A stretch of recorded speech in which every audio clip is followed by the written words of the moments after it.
যত অশান্তি দিদির বিধানসভায় ভবানীপুর কেন্দ্রে, আর যত অশান্তি ভাইপোর লোকসভা কেন্দ্রে ডায়মন্ড মডেলে। এই ডায়মন্ড মডেল আমি বহুদিন ধরে খুঁজছি যে ডায়মন্ড মডেলের মধ্যে কী আছে। এই খুঁজে পাইলাম।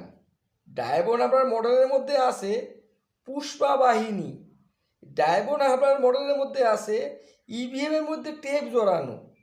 ডায়মন্ড মডেলের মধ্যে আছে ফলতা বিধানসভার মহিলার উপর অত্যাচার, যেমন সন্দেশখালীর মহিলার উপর অত্যাচার হয়েছিল।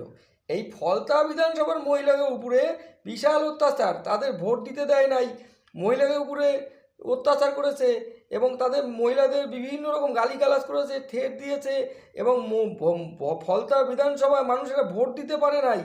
এই হচ্ছে ডায়মন্ড মডেল।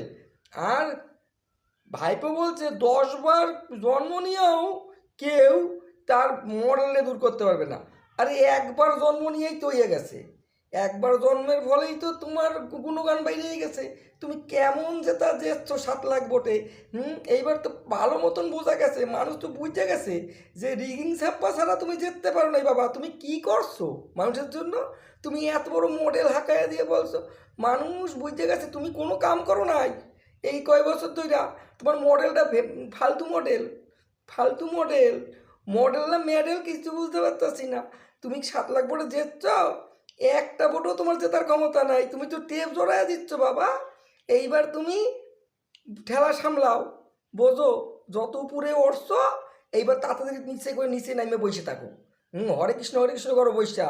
হ্যাঁ দেখো এইবার মানুষ কেমনে ভোট দেয় 21 তারিখে, কেমনে ভোট দেয় তোমার বিরুদ্ধে। দেখবা নে ফল তাতে ছুড়ে এলাইবে তোমার জেতা।